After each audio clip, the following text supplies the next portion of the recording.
বিশেষভাৱে আপোনালোকে জ্ঞাত হৈছে যে অসম সাহিত্য সভাৰ প্ৰতিষ্ঠা 107 সংখ্যক প্ৰতিষ্ঠা দিৱসটি এইবাৰ শিৱসাগৰ জিলা সাহিত্য সভাৰ উদ্যোগত সমূহ শাখা সাহিত্য সভা আৰু শিৱসাগৰীয়া ৰাজ্যৰ সহযোগত বনাঢ্য কাৰ্যসূচীয়ে দুদিনীয়াকৈ বৰ্ডিং খেলপথাৰত অনুষ্ঠিত কৰিবলৈ আমি আগবাঢ়িছোঁ।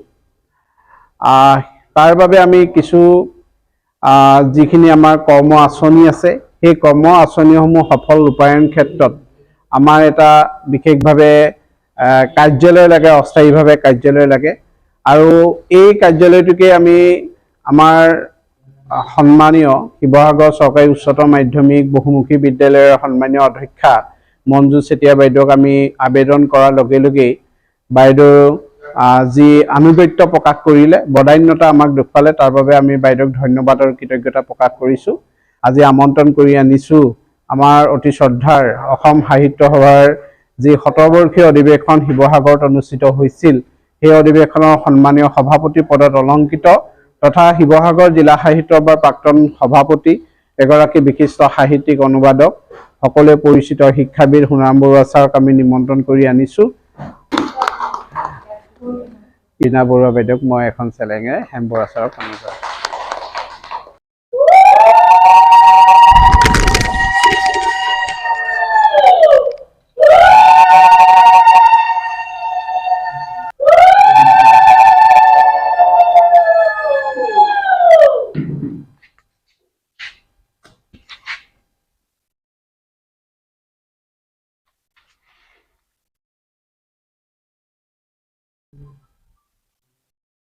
আমি সকলোকে পুনৰ আসন গ্ৰহণ কৰিবৰ কাৰণে সদস্য আছে, সদস্যসকলে নিষ্ঠা আৰু শ্ৰদ্ধা সহকাৰে নিজ কৰ্তব্যত গতি নহ'লে কামবোৰ আধৰুৱা হয়।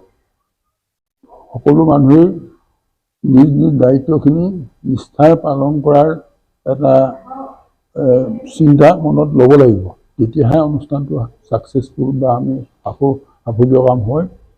যিকোনো এটা কাৰ্য সম্পূৰ্ণ হ'বৰ কাৰণে অকল অৰ্থই যথেষ্ট নহয়। অৰ্থৰ লগত আটাইতকৈ প্ৰয়োজনীয় দিশটো হৈছে নিষ্ঠা আৰু সততা। নিষ্ঠা আৰু সততা নহ'লে কোনো কাৰ্যৰ সংযুক্তি হ'ব নোৱাৰে।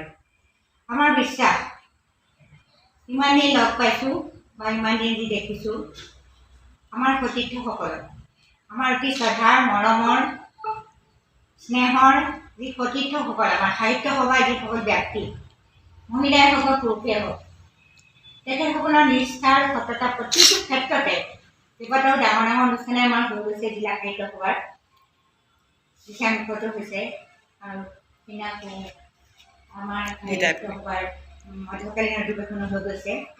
আমি যি দেখিছোঁ আমাৰ ব্যক্তিসকল, আমাৰ সতীৰ্থ